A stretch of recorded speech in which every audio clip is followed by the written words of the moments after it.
बिहा जात बा। हमें उम्मीद बा आज सब भाई लोग के सब जरूर पसंद आई। कैसे मास्टर साहब तो उठाए क्या वा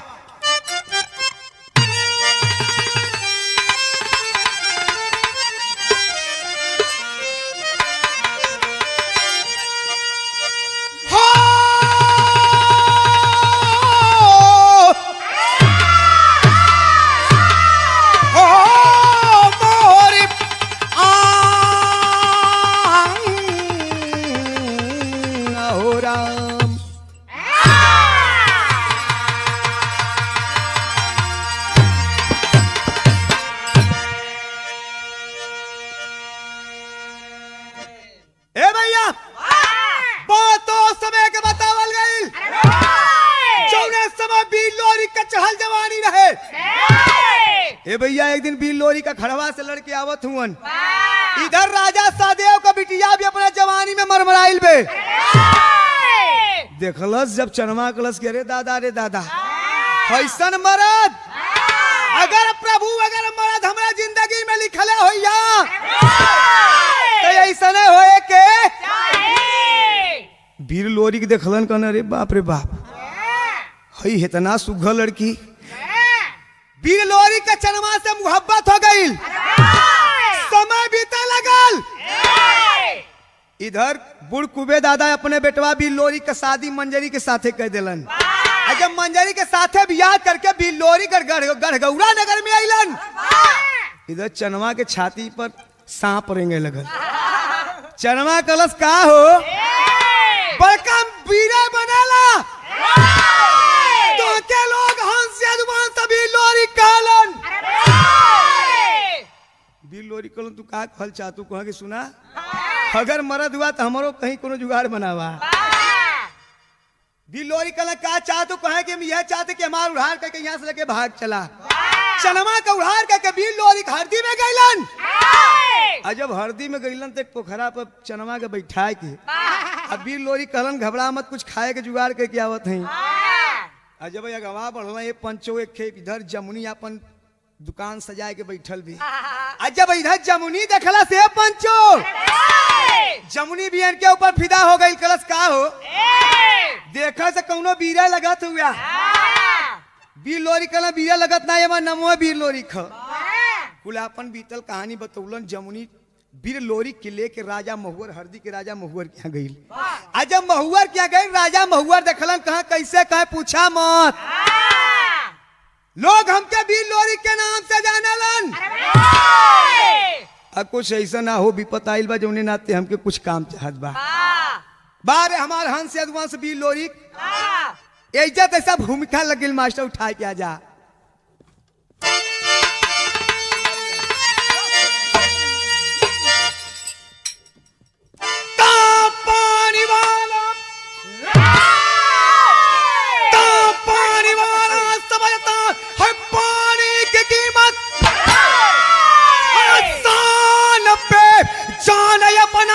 गवाता है सानी। अरे समर भूमि में जब कसौटी पर आता अरे बहादुरी वही जो लुटा दे जवानी। गौरा कलोरिक बघेला अकेला अरे देखते रण में मर जाए दुश्मन की नारी। अरे कमला कभी दाहिने माई दुर्गा पाए पंकति विराजई भवानी।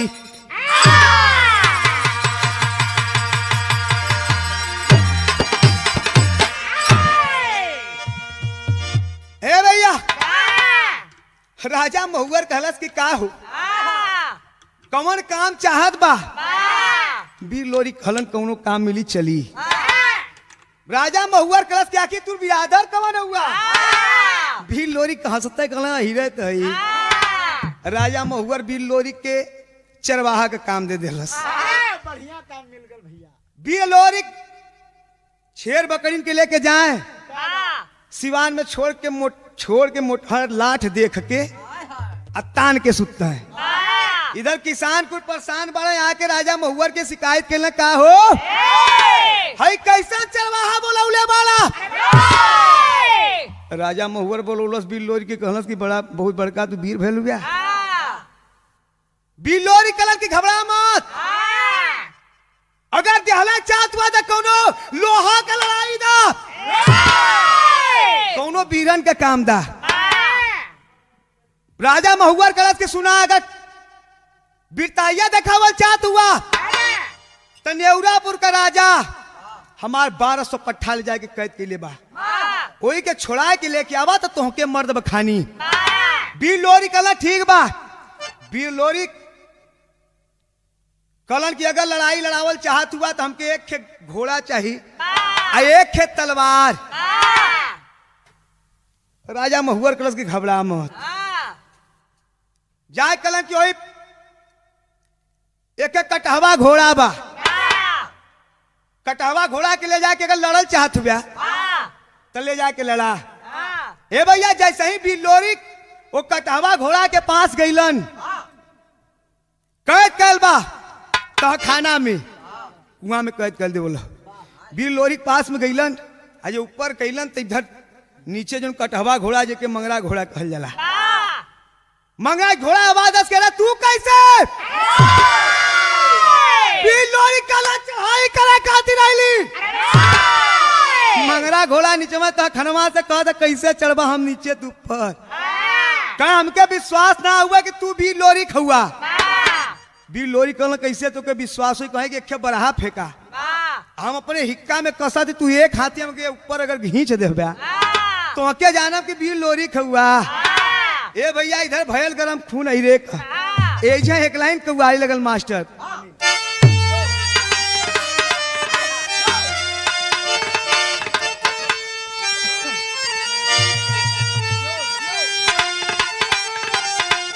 ये कौआली बा और परवाने जली रहे,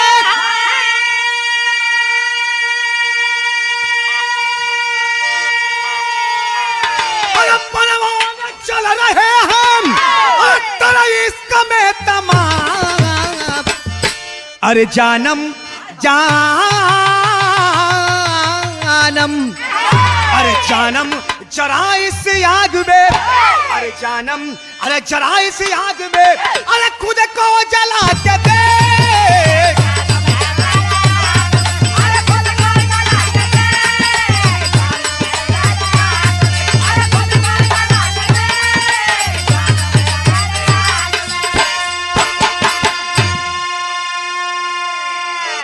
लेकिन बिरहा के अंतर्गत भाव लगल, अरे धोखे की मार कारण,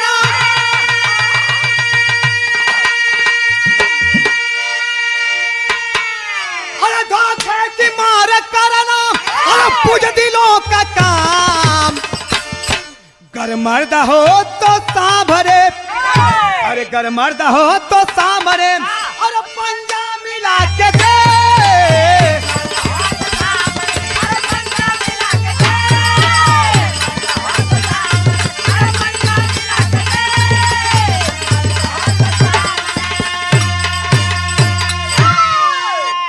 मास्टर साहब एजा से कहानी शुरुआत हो गई, तन वीर रस का बिरहा बा, तने उठाए क्या बा।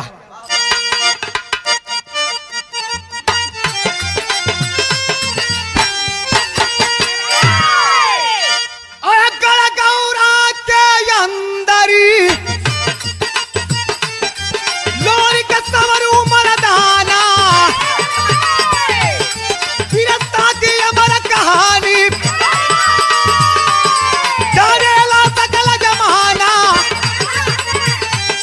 जब गया वीर ने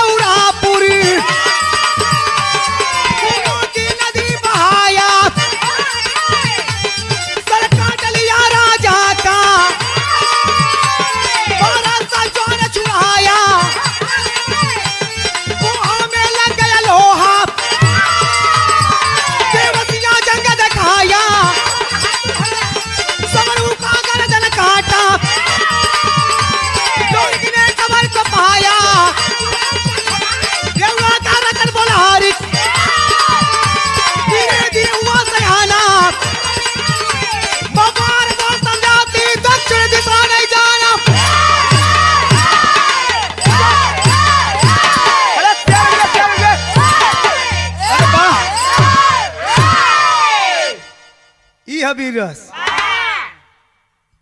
पसीना फेंक देला। अरे बारे बाटे बा ए भैया, इधर भी लोरी मंगरा घोड़ा के लेके तेगा तलवार लेके नेउरापुर चढ़ाई कैलन। अजब नेउरापुर चढ़ाई कैलन ये पंचो, लड़ाई के दरमियान राजा हरेवा का गर्दन कटलन। 1200 पट्ठन के छुड़ा के जब चले लगलन, मंगरा घोड़ा कलश के भी लोरी एजा से कहानी खत्म ना हुई। है जवन राजा हरेवा का बेटवा बाय जब इहो सयान हुई तो इहो अपने बाप को बदला लेही। तो एक काम बा केहू के मुड़िया जैसे ही बिल लोरी जाए के पंचो राजा हरेवा के बेटवा के मुड़ी काटल चाहत, मारल चाहत, ये तब तक इधर रानी 10 मरना आके सामने खड़ा हो गई कि ना सैया ना। जैसे ही हमार पाप का बेटा बाबा ऐसा ही तुम्हारी धर्म का बेटा बाबा और वैसे ही तुम्हारा धर्म का मेहरारू है। तो एगो बात बा कि अपन धर्म का बेटवा जान के छोड़ दा। बिल लोरी कलन के सुन, जब ये जवान होई के बता दी कि कबो दक्षिण दिशा में ताकी मत। ये भैया ये बतिया कह के बिल लोरी चलन वापस जब हरदी में इलन इधर धीरे धीरे रचन बोलारी के राजा हरेवा का बेटवा सयान हुए लगा। जब जवानी के दहलीज पर कदम रखला से ये पंचो एक दिन माही 10 वर्ना कलश की बेटवा कुल दिशा में तू जाए, दक्षिण दिशा मत जाए, लेकिन दक्षिण दिशा में मत जाए। बेटवा रचन बोलारी कलश माई तू का कहत थी बेटवा के सही बात बतावत थी। एक दिन रचन बोलारी के घोड़ा पर सवार भल हाथ में तेगा ले ले, तब तक माई 10 वर्ना कही तो दिलस कि सुन बेटवा कुल दिशा जाए लेकिन दक्षिण में। अब इधर रचन बोलारी के लगा सोचे कि आज हम दक्षिण में जेबे। एजे एक लाइन गीत लगल,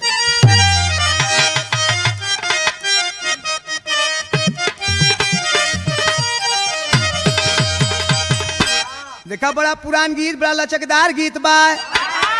पहले कैसे लोग गावे, अरे लागल बाहो लागल बाहो चुनरी बिचावा दाग हो बिना कहले सुनाले।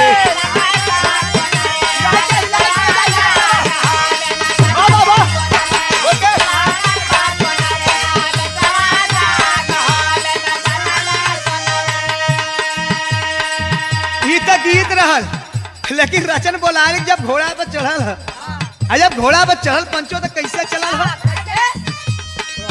घोड़ा वहां पर होई के या सवार,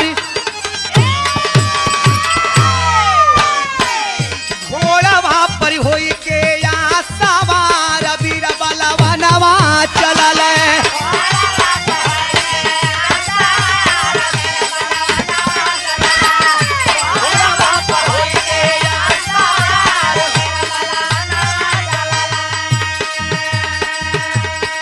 रचन बोलारी सोचा था कि रोज रोज माई कहले दक्षिण में मत जाए, लेकिन आज हम दक्षिण में चलो।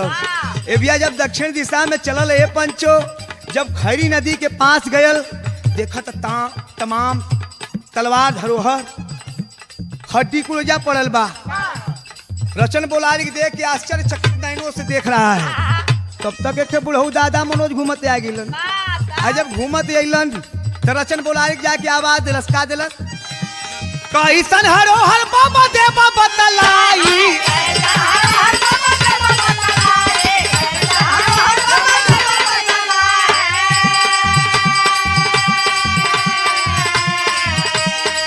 ए बाबा है कैसन तमाम भाल तलवार धरोहर कुल गजल हो। आखिर ऐसन कवन तूफान आयल कि इतना लोग तो हड्डी गजल है। कैसन हरोहर बाबा देवा बतलाई,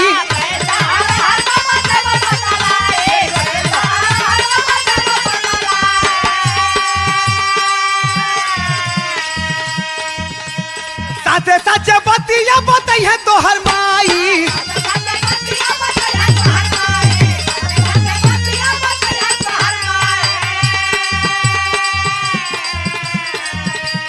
ए बेटवा अगर जाना चाहते जो माई अपने माई दस बरना से पूछ ली साचे साचे बतिया बताइए तो हर माई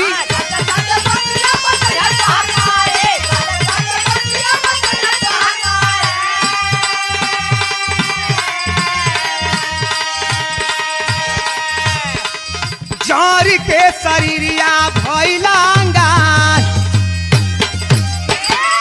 जार के शरीरिया भैलांगार वीर बनवा चलल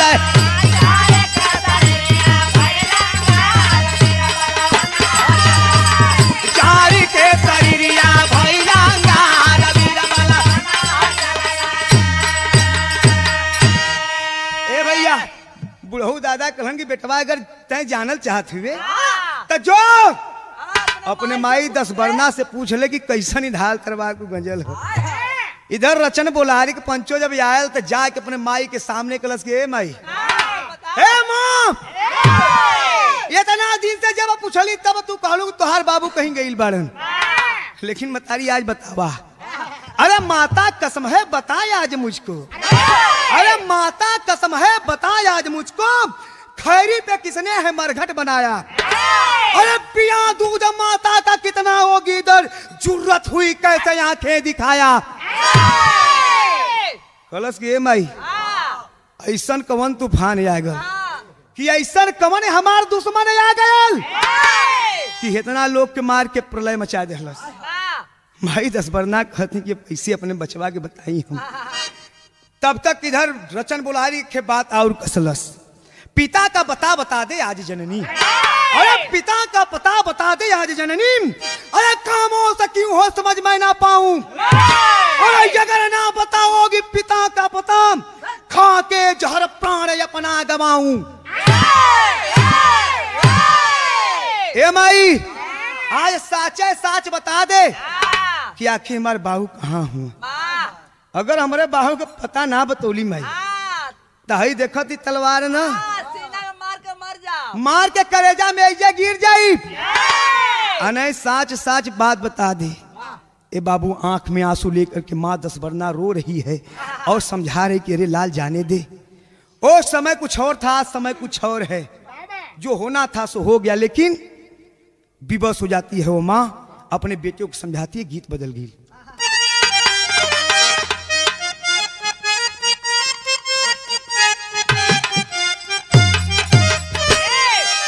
ये गीत बा अरे साझे बोले चिराई बिहाने बोले मोरवा उठाए साजाना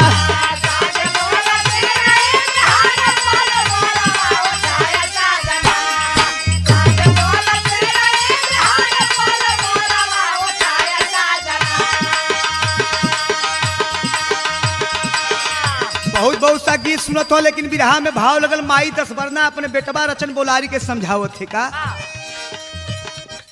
दिलवा का बातिया बतावली मतारिया सुनाए लाला ला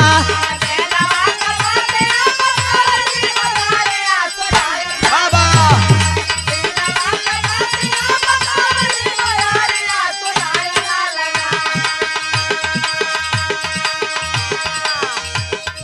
दिलवा का बातिया बतावली मतारिया सुनाए लालना अब सुनाए लालना झर झर बारा सही नजारिया सुनाए लालना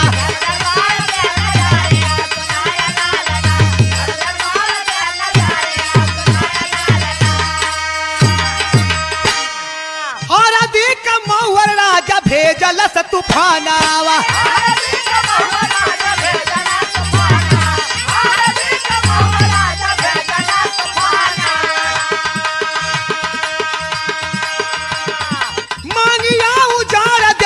पापी तू सुमानावा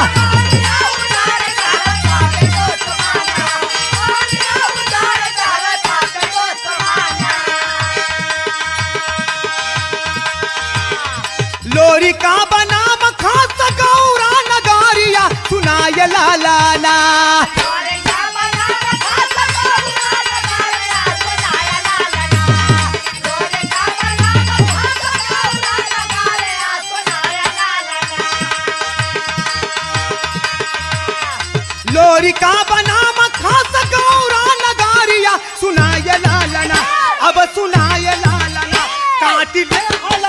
बहुरिया सुनाए लालाना।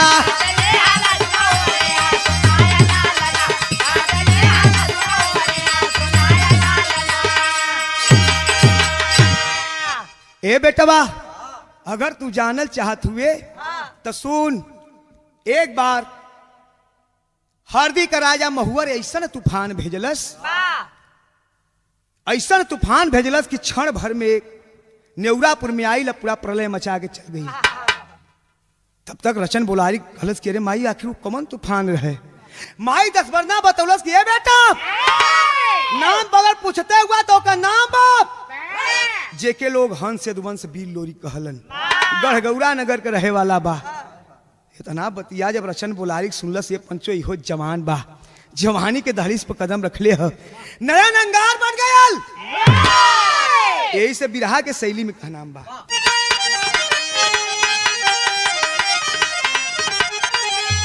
अरे तजिया में साले लागल बतियाम, अरे बाबूजिया में साले लागल बतियाम। अरे नया नया अंगार बनल जब सूतल सरवा जागल जागल जागल जागल। नया नया अंगार बनल, अब सूतल सिरवा जागल, जिया में साले लागल बतिया। क्रोध में लाल बल कलश के माई एक बार सार के बताओ कहाँ मिली है। गरजा है नाहर उठा करके खंजर, अरे गरजा है नाहर उठा करके खंजर, बदला पिता का चुका करके रहूंगा। कोई शक्ति नहीं जो हमें रोक सकती, सोनित की धारा बहा कर रहूंगा। ये मतारी, अगर असल बाप का बेटवाम है और सही में तोहरे छाती का अगर हम दूध पिए ले हई तो कसम बात तोहरे दूध कहे, उसके लहू से नहाऊंगा गंगा। अरे उसके लहू से नहाऊंगा गंगा, फैसला रण अंदर हो जाएगा। और मर्दों के पाला पड़ेगा समर में तो छठी का दूध याद हो जाएगा। कलश की माई भाई ओके मर्दन से पाला ना पड़ल, अब यह पाला पड़ल उठा के तेगा वही घोड़ा पर जैसे ही बैठा था। इधर 10 बरना थाली में विजय श्री का टीका लगाओ खाती के चंदन अभी लेके आवत थी, आरती उतावत थी कि जा लाल जा दुश्मन के छाती पर डाल दर के आया। कैसे चल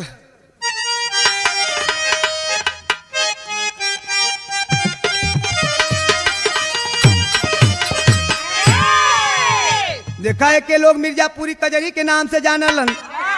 अतने सा मिर्जापुर से हट के जब ही बनारस में आवेले तो ये बनारस का कचकचबा हो जाले। अतने सा हट के जब है गाजीपुर में जाले तो वहां का लकड़ बझवा हो जाले। अतने सा गाजीपुर से हट के जब चंदौली में आवेले चंदौली का हचचवा हो जाले। बहुत एक वैरायटी है। पहले के बुढ़ऊ दादा लोग गाँव है, कहाँ गाँव है? अरे बारी उमर कमर लचकनिया,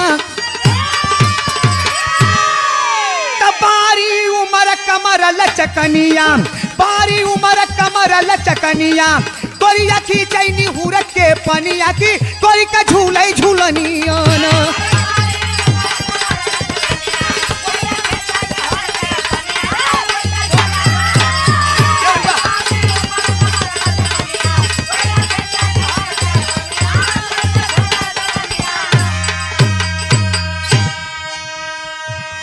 मतारी 10 बरना कलश की जा लाल, वो अपने दूसर के मेहरारू हरदी में जमुनी की यहाँ हुई।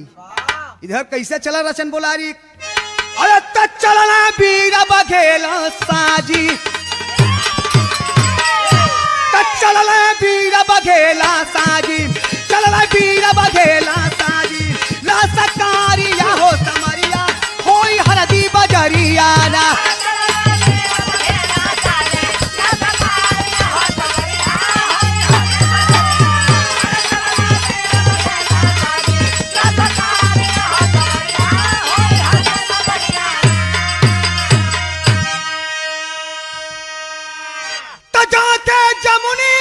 फरमाया क्रोध सरते तीन सुनाया, क्रोधित सरते तीन सुनाया, एक रात सुताले हमारा, एक रात सुताले हमारा, कैसे जारिया हो समरिया होई हरदी बजरिया ना।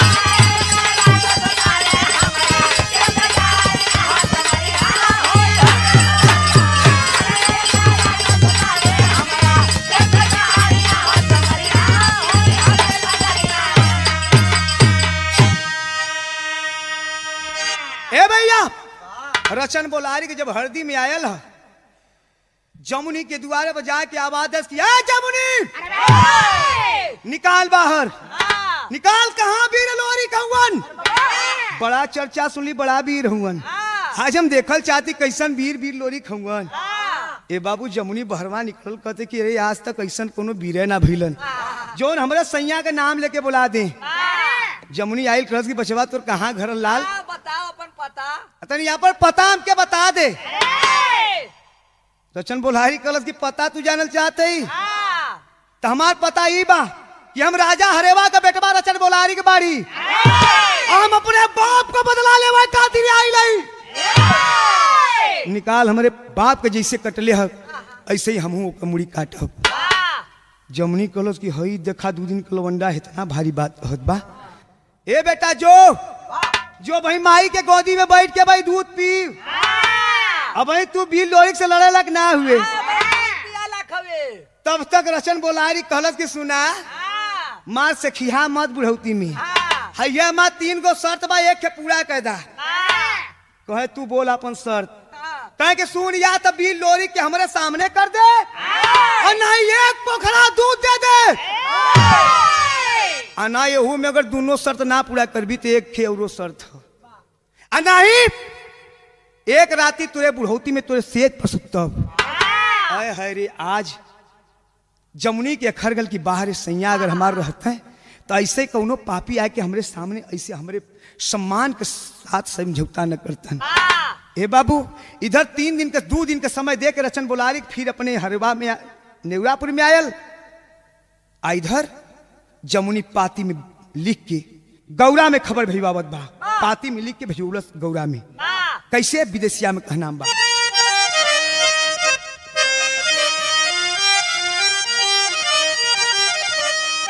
अरे रोई रोई पातिया में हईली कली गुजारिया, अरे झरा झरा आतिया से बरसई नजरिया, अरे तोहरे बियोगवा में बनली जोगिनिया सैया, अरे तसुदिया भुलाई गईला चोरी के नगरिया। पाती मिखलस के रे सैया, जब तक ये हरदी में रहला तब तक कोनो कमाई बेटवा ना जन्मौले रहल। आज तू ना हुआ तही 2 दिन का लवंडा आके हमरे बुढ़ौती में सेजी पर सुतल चाहत है। सैया आखिर हुआ कहाँ? तोहरे वियोग में हम खुदे परेशान बाड़ी। लेकिन एक बात और कहलस, अरे राजा हरे मोजे कर हई रचना लाला नावाह, अरे इज्जत बिगाड़ल चाहे पापी दूरो चोरिया। पाती मेरी सुलझ के सैया एक खेराजा हरेवा के बेटवा रचन बोलारी के बाद जोन हमरे सम्मान के साथ खिलवाड़ खेलल चाहत है। पाती लेके जैसे ही पंडित जी पहुंचलन गढ़गौरा नगर में, इधर बीर लोरी के तब तक अंतकाल हो चुका रहल, बीर लोरी के ना हुवन। पाती लेके जब पंडित जी गढ़गौरा नगर में पहुंचलन, मंजरी दुआरी पर बैठन जाके पाती देखलन के सुना आज बीर लोरी के आन मान सम्मान कुल दांव पर लगल बा। यह तोहार बेटवा या भोरी कहिए तो पतिया दे दी है। इधर पंडित जी पतिया दे के आवत हूँ, तब तक इधर बीर और भोरी अखड़वा से लड़के आ गए। आज जब अखड़वा से लड़के अल न, माई के हथवा में पाती देखलन, पतिया लेके कहलन माई कैसन पाती बा। माई मंजरी कहीं बेटवा ले देख ले। जब देखलस बीर अब भोरी क्रोध में एकदम लाल हो गई। कल माई कहाँ बाबू का बिजुलिया खान देगा, कहाँ हमरे बाबू को मंगरा घोड़ा बा। एक बार दे हमरे मतारी के सम्मान लूटा वाला कोनी पैदा बीर हो गए धरती पर। हम तो एक बार देखी हे बाबू कैसे चलन यहाँ तैसा लोर की लग गई मास्टर साहेब।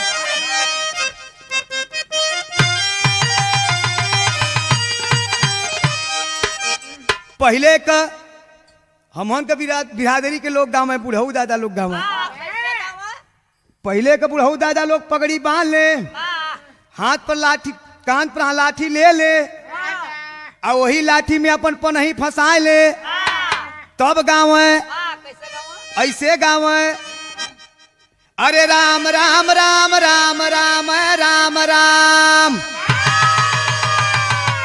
आ कहल त करबे आपन बचवा बर जल बात मान। अरे तलो हवा लागी गई लई जानानी,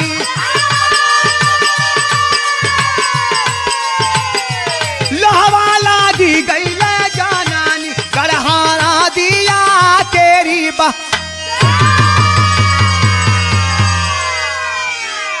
अरे तलजिया राखी ले बुदुरुगा,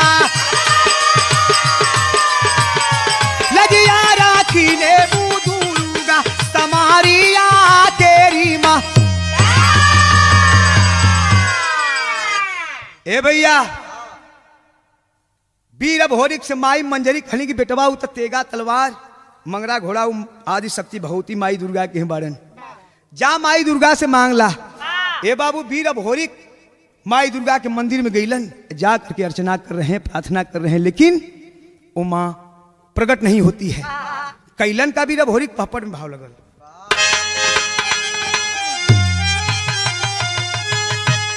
अरे तो काट के गर्दन चढ़ा दिया है सानी पानी गौरा के,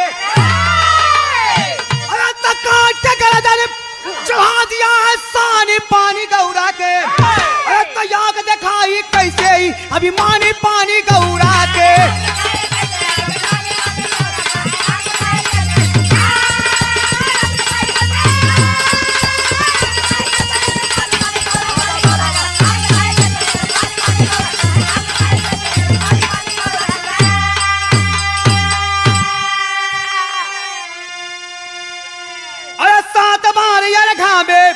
हाय मुड़िया चढ़ाई हो, अरे मंगरा ही नहीं लाला दुर्गा, हाय तेगवा थमाई हो। ए भैया जाके वीर अभोरी कोई अर्घा में अपन मुड़ी काटे शुरू कैलन। मही प्रगट होखा 6 बार मुड़ी कटलन, 1 बार कटलन, 2 बार कटलन, 3 बार कटलन, 4 बार कटलन, 5 बार, जब 6वां बार कटलन तो माई का आशा नहीं लल। और जैसे ही 7वां बार तेगा ही मुड़ी पर रखत हुआ, आदि शक्ति भगवती माता दुर्गा प्रकट होती हैं, बोली अरे मांग लो क्या चाहिए तुम्हें। माई से कलन के अरे मतारी आज सम्मान हमारे मतारी के लगल दाव पर, हई हमके बिजुलिया खान तेगा दे दा, मंगरा घोड़ा दे दा। माई कहली इतने चाहता बेटा ले। माई जब मंगरा घोड़ा तेगा थमोलिन, वीर अभोरी हरदी खातिर रवाना भल। कैसे रवाना भल आल्हा में कहना बा।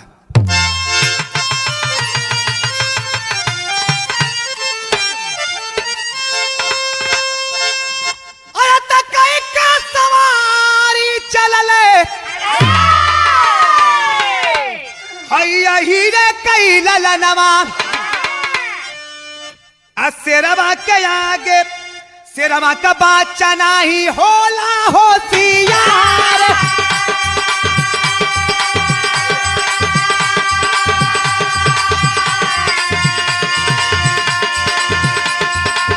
शेरवा का बाचा नहीं होला होशियार।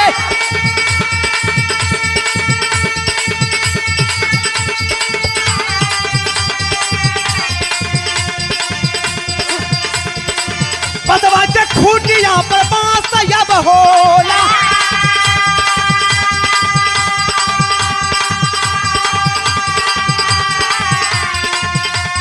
पनिया का कीमतिया जानेला पानी दार। चम चम चमकत बाजूला में कटारिया, चम चम चमकत बाजूला में कटारिया।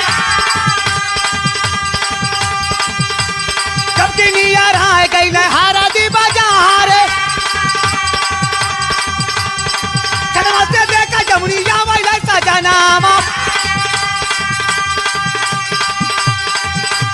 दर्पण उठाए कर 16 हो श्रृंगार। पहुंचाया बोल जबकि किला दरिया में नामा,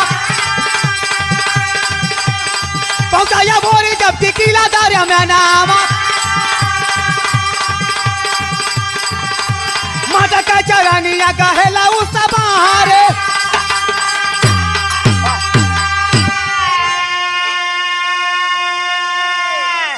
हे भैया जब वीर अभोरी मंगरा घोड़ा के पौलन सवारी कर देहलन। हाथ में तेगा लेके जब हरदी नगर निराय गिलन, ये पंचो इधर जमुनी छत के ऊपर से देखा था कि हमार सजना आवत हुई है। ए बाबू, वो बुढ़ौती में जमुनी जाके सुलहो श्रृंगार करत बा। सुलहो श्रृंगार करके जैसे ही किला के मेन गेट पर आके सामने खड़ा बा। इधर अभोरी भी एकदम बीर लोरी के बेटवा अभोरी पहुंचलन आ जाके वही जमुनी के पैर के जब गहे लगन छोलन के, अरे माँ प्रणाम स्वीकार करो, आदेश करो। ऐसा कमन वीर मतारी जन्मा दरस के हमारे मतारी के इज्जत लेवल चाहत बा। कदम पीछे हट गल जमुनी कह, रे तू के वीर अभोरी कलन के, माई हम हंस यदुवंश वीर लोरी का बेटवा भोरी खई। जमुनी कहलस की बेटवा हमके विश्वास ना बा कि तू वीर लोरी का बेटवा हुआ। अभोरी कलन कैसे विश्वास होई? पंचो बतावा जा लोरकी के गवैया लोग बतावलन। ओ बुढ़ौती में जमुनी कहलस की सुना बेटवा, अगर तू वीर लोरी का बेटवा हुआ तो हमारो धर्म का बेटवा हुआ। यही छाती पर बुढ़ौती में 7 गो तावा रखत है आ 7 तावा के ऊपर से मैं छाती से दूध अगर घींच देव्या तो तोहके जानम कि वीर लोरी का बेटवा हुआ। ए बाबू, वो बुढ़ौती में जब जमुनी यही छाती पर 7 गो तावा रखलस, इधर हंस यदुवंश वीर लोरी का बेटवा या भोरी जाके जब छाती पकड़लन मुंह से, जब घिंचना दबा के वो बुढ़ौती में बताओ जला पंचों के ऊपर छाती से दूध आ गई। तब जमुनी कहलत कि हाँ तो मान गई कि तू हमारे पति का बेटवा बाड़ा, हंस यदुवंश का बेटवा वीर भोरी हुआ। तब तक इधर हरेवा का बेटवा रचन बुलारी भी हरदी में आ गल। आवाज दिलस, ओए जमुनी निकल बाहर। तब तक इधर वीर लोरी का बेटवा भोरी भी खड़ा भी लगे, हे सार आवा बाप से लड़बा सार, आवा पहले इधर तो मिला। कैसे भैया? अरे त जंगवा में जूझ गईले पीर बालावाना,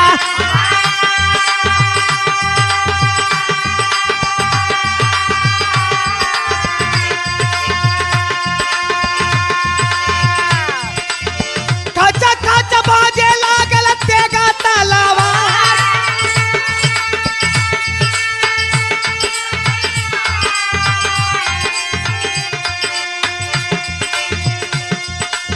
लसिया पे लसिया के ढेर लगी गईले,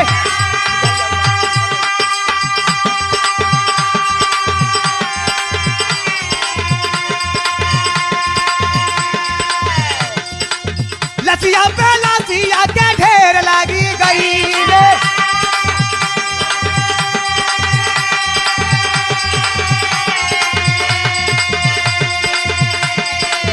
पुनमा का नदिया बहला उस मारे,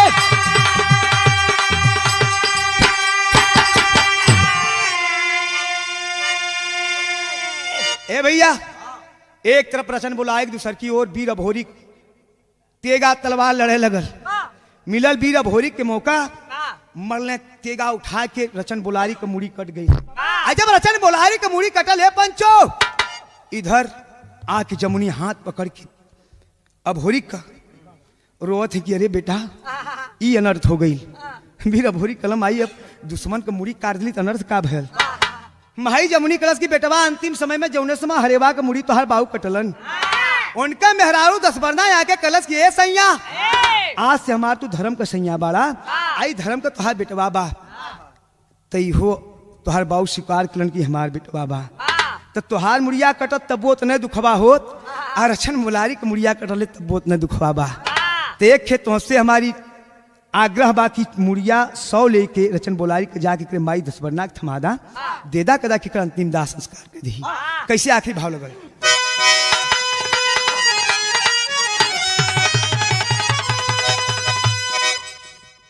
मुड़िया लेके चल महिला हिला लयावानी, जरा जरा बड़ा चला नया नामा हो देखैली जानानी।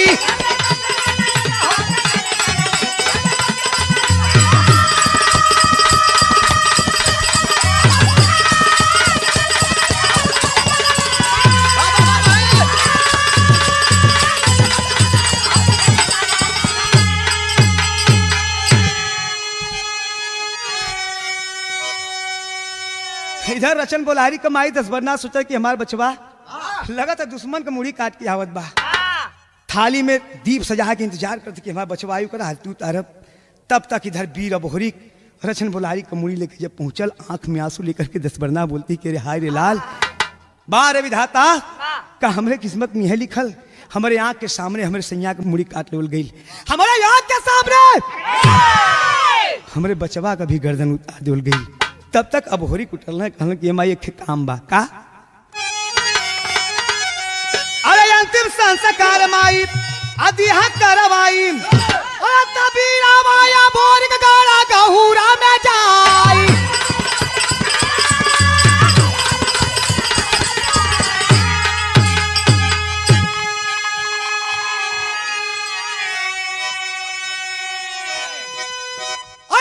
सब लोग भोगिया करनी जरा जरा बरस चला नया नमा हो देखली जाना।